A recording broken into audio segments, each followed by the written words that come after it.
Selamat pagi, salam sejahtera bagi saudara semua dimanapun saudara berada.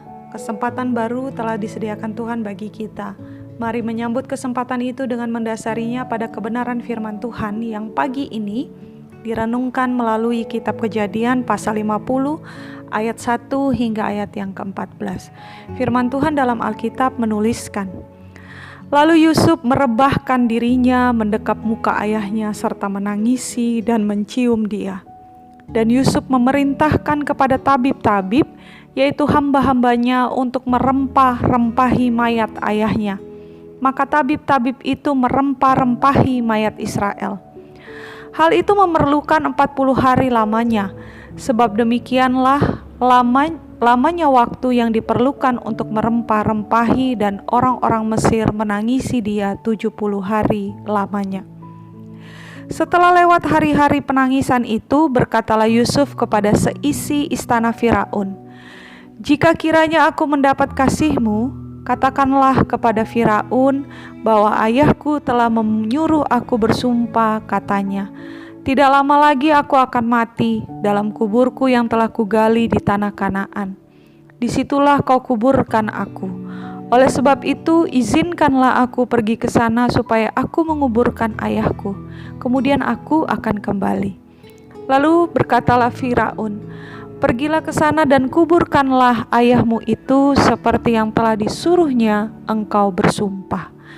Lalu berjalanlah Yusuf ke sana untuk menguburkan ayahnya, dan bersama-sama dengan dia berjalanlah semua pegawai Firaun, para tua-tua dari istananya, dan semua tua-tua dari tanah Mesir, serta seisi rumah Yusuf juga, saudara-saudaranya, dan seisi rumah ayahnya. Hanya anak-anaknya serta kambing domba dan lembu sapinya ditinggalkan mereka di tanah Goshen. Baik kereta maupun orang-orang berkuda turut pergi ke sana bersama-sama dengan dia, sehingga iring-iringan itu sangat besar. Setelah mereka sampai ke Goren Ha-attat yang di seberang sungai Yordan, maka mereka mengadakan di situ ratapan yang sangat sedih dan riuh, dan Yusuf mengadakan perkabungan 7 hari lamanya karena ayahnya itu.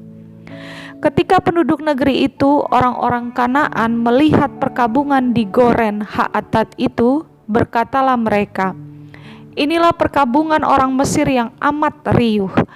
Itulah sebabnya tempat itu dinamai Abel Mizraim, yang letaknya di seberang Yordan. Anak-anak Yakub melakukan kepadanya seperti yang dipesankannya kepada mereka.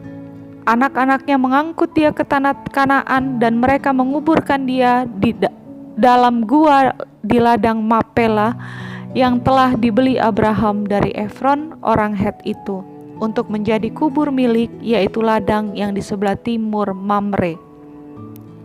Setelah ayahnya dikuburkan, pulanglah Yusuf ke Mesir, dia dan saudara-saudaranya, dan semua orang yang turut pergi ke sana bersama-sama dengan dia untuk menguburkan ayahnya itu. Demikian firman Tuhan. Kematian raga atau fisik, suatu fakta yang dihadirkan Tuhan ke dalam hidup manusia.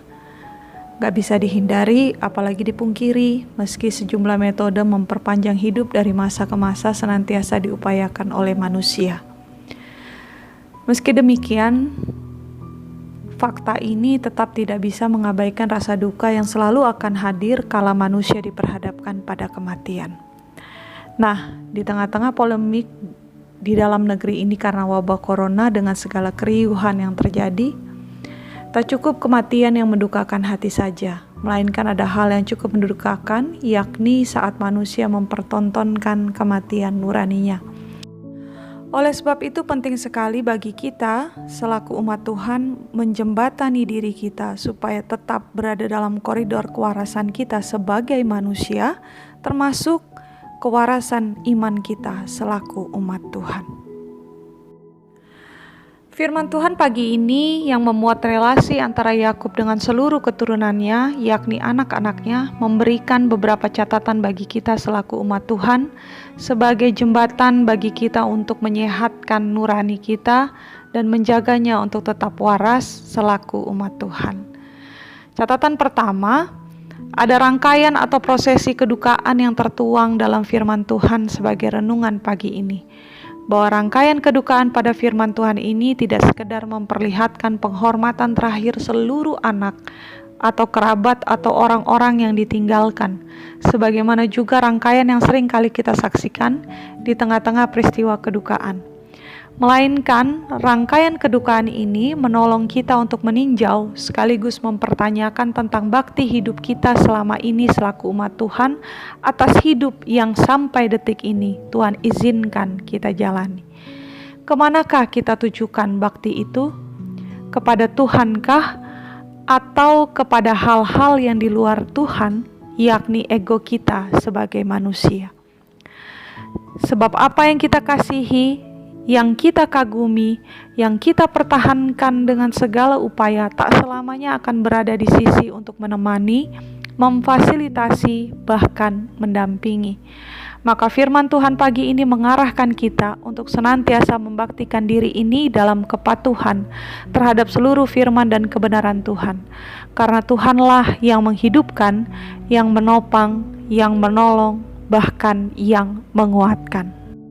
Catatan kedua, bakti kepada Tuhan itu kesungguhannya tak cukup terlihat pada lihainya kita menghafal seluruh isi firman Tuhan yang tertuang ke dalam kitab-kitab suci, melainkan juga diperlihatkan atau diwujud nyatakan melalui perlakuan kita terhadap diri atau tubuh kita baik secara fisik maupun mental, perlakuan kita terhadap sesama manusia, apalagi di tengah-tengah wabah ini, bahkan juga perlakuan kita terhadap seisi alam semesta ini yang notabene adalah ciptaan Tuhan.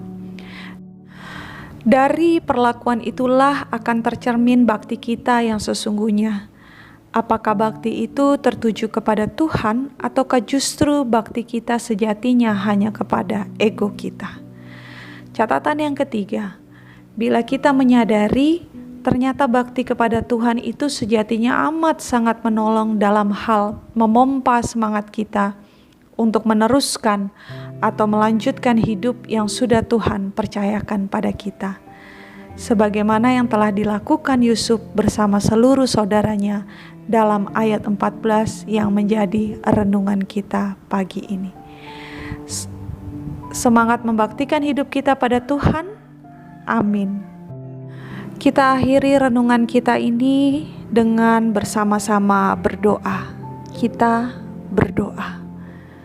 Ya Bapa, saat kami bisa menghirup udara pagi, saat kami bisa berada di antara mereka yang kami kasihi, bahkan bisa beraktivitas bersama dalam gumul dan jerih lelah, sejatinya ini adalah wujud berkat-Mu yang mewarnai hidup kami.